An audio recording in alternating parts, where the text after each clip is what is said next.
Here I am proving that I can clearly do more to hair than just tease it out. Welcome!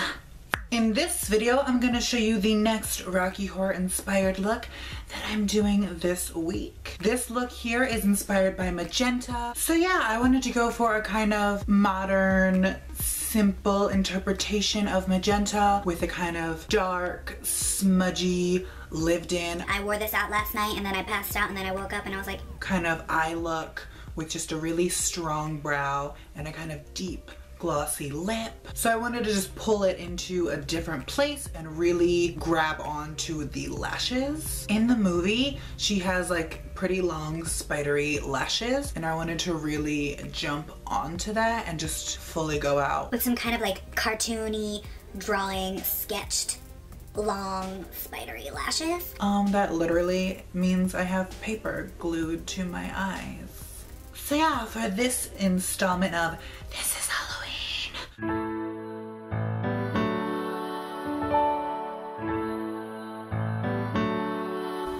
I did this magenta from Rocky Horror inspired look. Perfect for all those times when you're just a casual Transylvanian maid and your brother is like the handyman and a doctor is your employer. And you're like just doing this stuff and it's the annual Transylvanian convention and these random people show up and they knock on the door and they're like, help us, our car broke down and it's raining, and you're just like...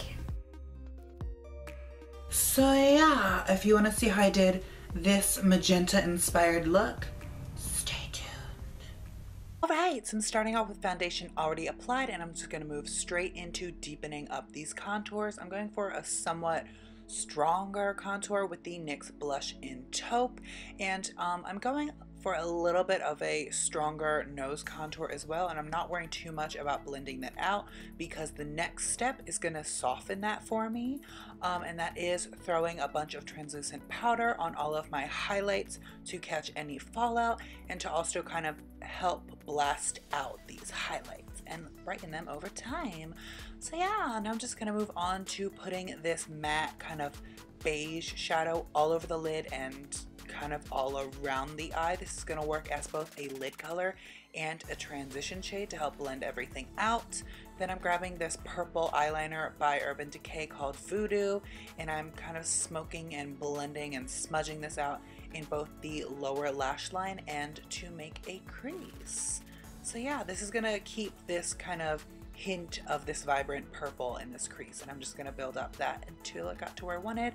Also, I wanted to just have a little bit of this cool purple color smoked out into the lower lash line. Then I took this plummy taupe shadow and I put this in the outer corner and I blended it into the crease, and then because I felt like a little bit of this purple was getting lost, I smudged a little bit more of that purple liner into the crease and lower lash line, and just blended everything together, not being too clean or like neat with the blending because I wanted it to be very smudgy and smoky. Then I threw on some liner and went over that with a black matte shadow, and yet again went over it really roughly, very smudgy because I wanted a very smudgy, smoky look. I also started to work some of that black shadow into the crease, really defining it, getting really smudgy, smoked out.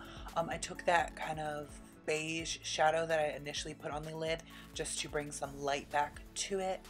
And yeah, I also put some black liner in the waterline. Now moving on to brows. First laying down this highly arched brow with the ColourPop brow pencil in Dope Taupe, and then I went over it with the ColourPop brow pencil in Bangin' Brunette to add some hair-like strokes and dimension, and I just wanted to make them look kind of bushy and to deepen and darken them up, keeping the darkest point at the tail and having it fade and be a little bit lighter towards the center of the face.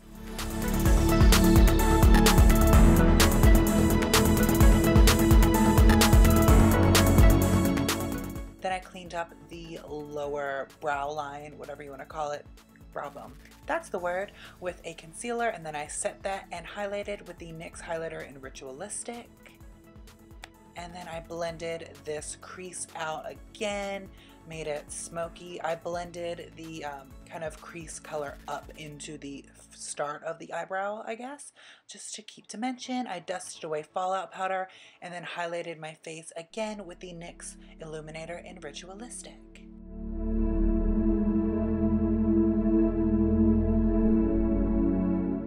I then throw on this dark kind of brick red liquid lip, and then I top that with a bright red lip gloss just to add some more color, and I wanted it to be a deep glossy lip. I think then I just threw on some mascara setting spray. The lashes that I used are kind of Frankenstein lash situation. It is new and old lashes cut up and glued together. There are some individual lash clusters in there.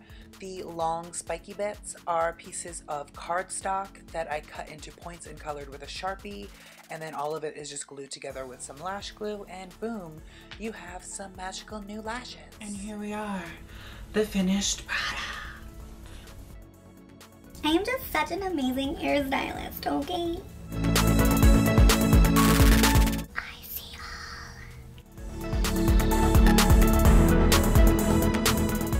So I hope you enjoyed this look and you look forward to the next and final Rocky Horror inspired look that I'm putting out this week / this year. I'm really excited to see the new reboot, remake, whatever you want to call it, of Rocky Horror that is going to be on Fox. Clearly not sponsored. I can't wait to see Laverne Cox just slay my existence as Frankenfurter. And come on, diverse production of Rocky Horror, since the movie is like exclusively white.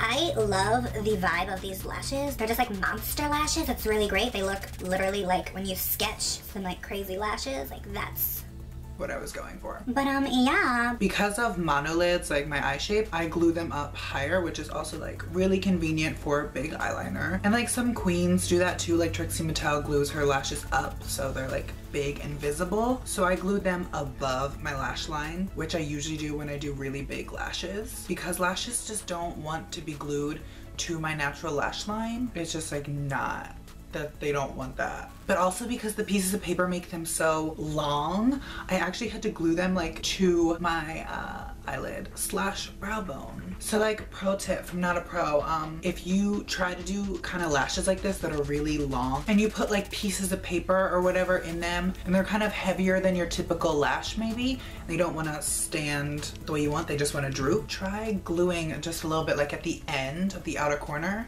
up, like glue it in an up position. It's cool. It's like your lashes never close even when your eyes do.